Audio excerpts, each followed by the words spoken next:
নমস্কার, অ্যাস্ট্রোইজডমে সবাইকে স্বাগতম। প্রিয় দর্শক, আজ আমরা জানব বৃষ রাশির এপ্রিল মাসের প্রেম ও বিবাহিত জীবনের গতি প্রকৃতি, কিভাবে সম্পর্ক স্থিতিশীল থাকবে, কোথায় সাবধান থাকা জরুরি এবং সম্পর্ককে আরও মজবুত করা সম্ভব।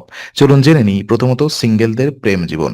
তো বৃষ রাশির সিঙ্গেলদের জন্য এপ্রিল মাস নতুন সম্পর্কের ক্ষেত্রে ধৈর্য ও সতর্কতার চাহিদা রাখবে। নতুন পরিচয় বা সম্ভাব্য সম্পর্কের সুযোগ আসলেও দ্রুত সিদ্ধান্ত নেওয়া ঝুঁকিপূর্ণ হতে পারে। গোপন প্রেম বা অনাকাঙ্ক্ষিত নজর এড়ানো বিশেষভাবে গুরুত্বপূর্ণ।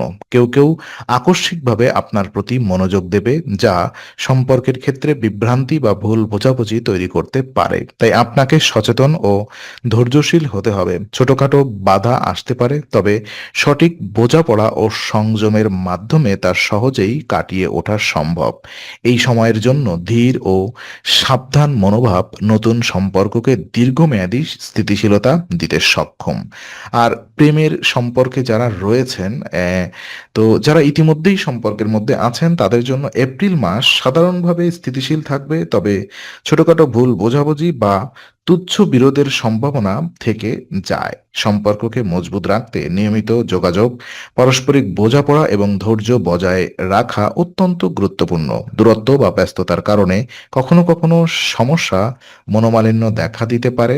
আই মিন, সম্পর্কে আর কি সামান্য মনোমালিন্য দেখা দিতে পারে, তবে ধীরে ধীরে সমস্যা সমাধান করা সম্ভব। এই মাসে একে অপরের অনুভূতি বোঝা এবং সময় উপযোগী সমাধান নেওয়া সম্পর্কের মান বৃদ্ধি করবে। সম্পর্ককে সুদৃঢ় রাখতে পরিকল্পিত সময় দেওয়া, সঙ্গীর প্রতি সমর্থন এবং সম্পর্কের প্রতি আন্তরিক মনোভাব রাখা প্রয়োজন।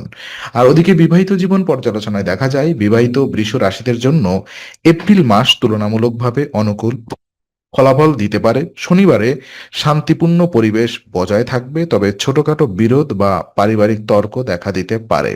এই সময় ধৈর্য, বোঝাপড়া এবং পারস্পরিক সমন্বয় অত্যন্ত গুরুত্বপূর্ণ। পারস্পরিক বোঝাপড়া বজায় রেখে খোলামেলা আলোচনা করলে বিবাহিত জীবন স্থিতিশীল ও সুখকর হবে।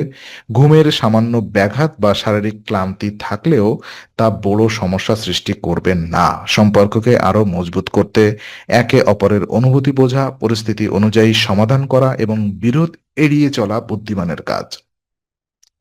আর বিশেষ উপায় হিসেবে প্রেম ও বিবাহিত জীবনে আরো সমন্বিত ও শান্তিপূর্ণ রাখতে কিছু বিশেষ উপায় অনুসরণ করা যেতে পারে। নিয়মিত মন্দিরে গিয়ে উপাসনা করা উচিত। কন্যাদের পুজো করে তাদের আশীর্বাদ নিন। এই প্রথা মানসিক শান্তি আনবে এবং সম্পর্কের মান উন্নত করতে সাহায্য করবে। এছাড়া ধৈর্য, বোঝাপড়া এবং সম্পর্কের প্রতি সতর্ক মনোভাব বজায় রাখা সম্পর্ককে দীর্ঘমেয়াদী স্থিতিশীলতা দেবে। এই উপায় মানসিক ও শারীরিক শান্তি বজায় রাখতেও সহায়ক হবে এবং দূর সম্পর্ক, গোপন প্রেম বা বিবাহিত জীবনের যে কোনো ছোটখাটো সমস্যা কাটিয়ে ওঠার ক্ষেত্রে সহায়তা করবে। তো আজকের আলোচনা আমরা এখানেই শেষ করছি। ভালো লেগে থাকলে লাইক, কমেন্ট ও শেয়ার করুন। আর এমন ভিডিও পেতে অবশ্যই চ্যানেলটি সাবস্ক্রাইব করুন। আবার দেখা হবে, ততক্ষণ ভালো থাকুন, শান্তিতে থাকুন। নমস্কার।